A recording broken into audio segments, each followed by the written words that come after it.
Bonjour à vous les cinéphiles et bienvenue dans cette critique en post-projection. On va parler aujourd'hui de Shin Ultraman, un film que nous avions eu la chance de voir au festival de Neuchâtel en Suisse, donc le NIF, Neuchâtel International Film Festival. Première diffusion du film hors du Japon, ladies and gentlemen, on peut dire qu'on a été gâtés à ce niveau-là. Donc Shin Ultraman, qu'est-ce que c'est? C'est un film donc de Shinji Higuchi, dans cette nouvelle vague de relancer de grosses franchises, de très grosses franchises au Japon, puisque je rappelle que le monsieur a relancé un certain Godzilla, Shin Godzilla, hein, on compte, hein, rien que ça. Là, on a Shin Ultraman, l'année prochaine, il y aura Shin Kamen Rider, et il faut savoir que ce Shin Ultraman a tellement fonctionné au Japon qu'un 2 est déjà prévu. Quand on sait que Shin Godzilla a cartonné aussi, voilà. On est déjà face à quelque chose d'assez gros. Évidemment, je ne vous cache pas évidemment que monsieur Shinji Higuchi a aussi été sur Evangelion par exemple. Enfin bref, c'est un mec qui, on va dire, il a posé sa marque, comme qui dirait. Il a posé sa marque, même si là il fait plus dans le remake, encore des remakes, encore des suites, oui c'est vrai. Je rappelle quand même que le premier Ultraman date de l'année 1966. Ça commence à dater hein, quand même, hein. Ça commence à dater. Donc qu'est-ce que c'est que Ultraman ? Ultraman, donc, c'est une série télé de Tokusatsu, hein, qui reprenait le genre, on peut le dire sans autre, hein, du Keijo-Iga, hein, puis ce sont surtout des combats de gros monstres. Qu'est-ce qui a amené Ultraman ? En fait, c'est la première série de Henshin Hero, hein, donc de héros qui se transforment, etc., qui donneront par la suite bien des variantes, comme par exemple Kamen Rider, comme les Super Sentai, qui donneront les Bioman, les Jetman et compagnie, les Xor avec les Metal Hero, donc Gaban en VO, les Shider, Charivan et compagnie. Enfin bref, tout ça, ça vient de là, c'est un peu le Big Bang, c'est un peu le Superman, on pourrait le dire, le Superman de l'univers japonais des super-héros, dans ce cas-là, à la télé. Et voilà, c'est un personnage de la pop culture qui est très profondément ancré. Moi, quand je suis allé au Japon, la première fois, je crois que c'était en 2008, donc c'est loin de l'original et loin de ce remake, hein, de ce reboot, et il y avait, je me souviens, une statue gonflable, enfin un bonhomme gonflable, je sais pas si ça se dit, au milieu de Tokyo, énorme et tout, donc il fait partie de la culture. Évidemment, au Japon, on n'a pas fait juste la série de 66, merci, au revoir, on a fait plein de séries Ultraman depuis, de tout genre, etc., etc. Il y en a certaines qui sont arrivées chez nous, mais parfois difficilement, on va pas se mentir. Donc voilà, on a eu la chance de voir le nouvel Ultraman, qui fait donc référence à cette vieille série, c'est important, au cinéma, dans un film de 2 heures un petit peu moins. Donc à quoi avons-nous droit ici? Alors comme le nom l'indique, Shin c'est un reboot, un Shin nouveau, hein, à Hong Kong ils ont New par exemple, New Police Story et tout ça, donc pas la peine d'avoir vu grand chose avant. Personnellement, déjà, je vais pas vous mentir, Ultraman, j'ai vu des épisodes de la série d'origine, mais je ne l'ai pas vu en entier, hein, malgré que j'ai les DVD. Et les autres séries Ultraman, j'avoue que j'ai pas regardé, c'est pas forcément ce qui m'attire le plus. Vous savez, moi je suis plus nostalgie à ce niveau-là, si ça peut ressembler à ce que je regardais quand j'étais gamin, c'est-à-dire moi c'est surtout les Sentai, et évidemment ceux à peu près de cette époque-là, même si je les avais pas vus et tout, puis après évidemment je m'éloigne peu à peu, mais voilà, ça c'est une autre histoire.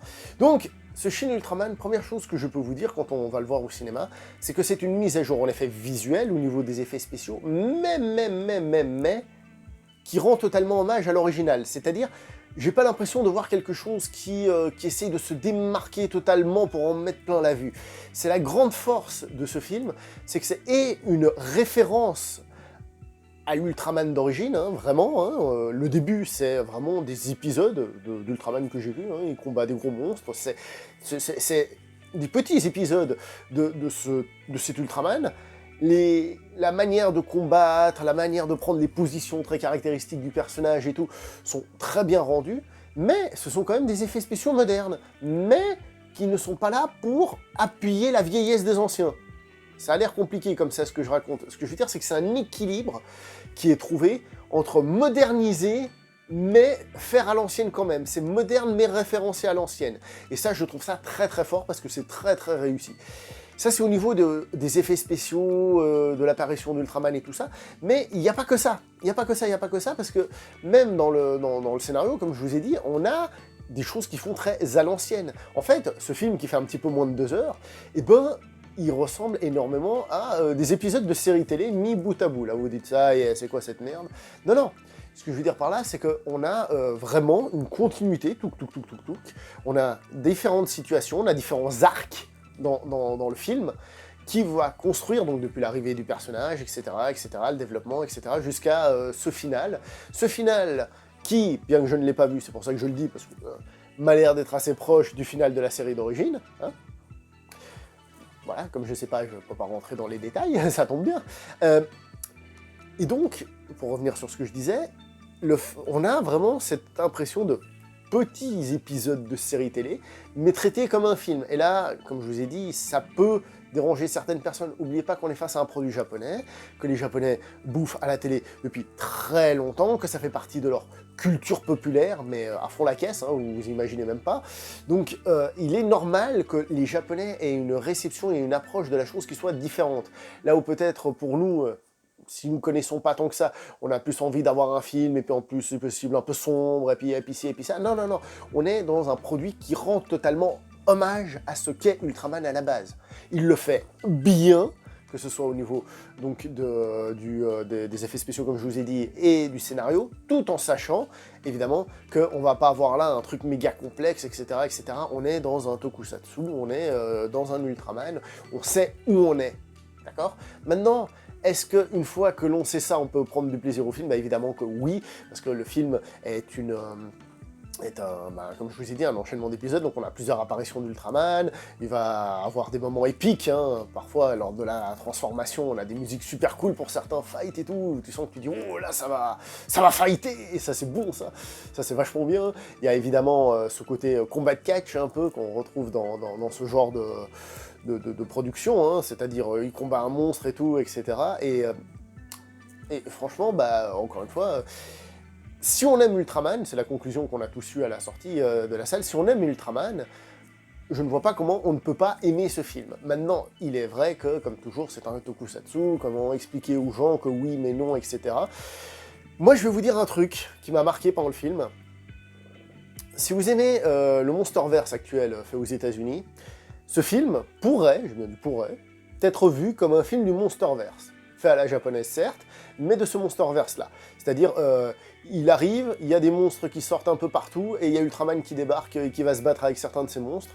Donc vous ne serez même pas largué si vous ne connaissez pas, comme moi, très peu, c'est-à-dire l'Ultraman d'origine et tout, vous pourrez prendre du plaisir, tout simplement en... comment dire ça, en se basant sur les quelques notions globales qu'on a déjà, et il pourrait, comme je vous ai dit, s'intégrer à ce Monsterverse-là. C'est pas le but, hein, c'est pas ce qu'on veut. Hein. Les puristes comme moi, c'est pas ce qu'on veut. Mais vous pourriez le voir comme un film de plus de cette franchise-là, sans aucun souci, sans être largué, etc., etc.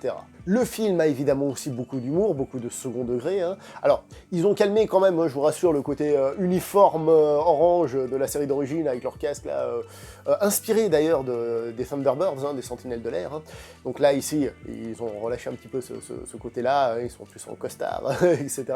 Il n'empêche que le film a quand même pas mal d'humour sur ces personnages-là, sur la manière de gérer les situations, etc. Ça donne du second degré. Il y a évidemment aussi tout un aspect film de super-héros, hein, j'ai envie de dire, et même Superman, hein, parce qu'on peut dire qu'il y a d'une certaine manière ça Lois Lane. Et ce qui est bien aussi, c'est que sans être sombre, le film a une part plus sombre, par exemple, qu'un Superman. Hein. Je parle du concept de base. Hein. Commencez pas à me dire oui, mais dans tel comics. Je parle du concept de base. Côté mise en scène, c'est une mise en scène qui est, pour les scènes de fight et tout, évidemment, qui est très lisible, très correcte, très bien. Ça, on n'avait pas un doute concernant les Japonais, parce qu'en plus là, ils sont dans leur domaine, donc, mais clairement. Mais ce qui est intéressant, c'est justement la mise en scène. C'est quoi ce moustique ?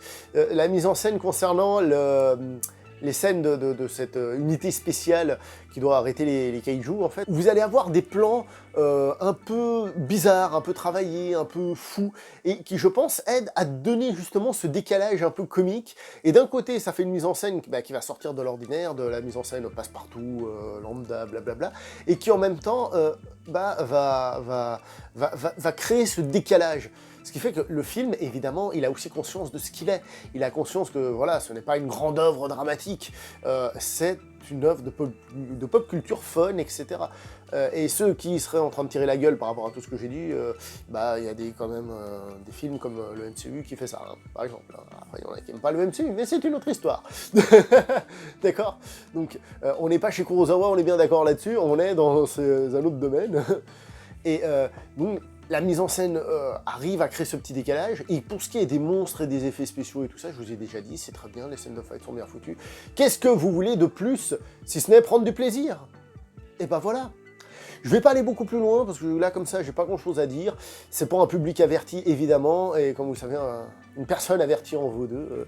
Mais pour ceux qui aiment le genre, je pense que vous allez kiffer. Allez, vous pouvez enlever le « je pense ». Vous allez kiffer. Allez, portez-vous bien. Le like, l'abonnement, tout ça, vous le savez. À la prochaine. Ciao tout le monde.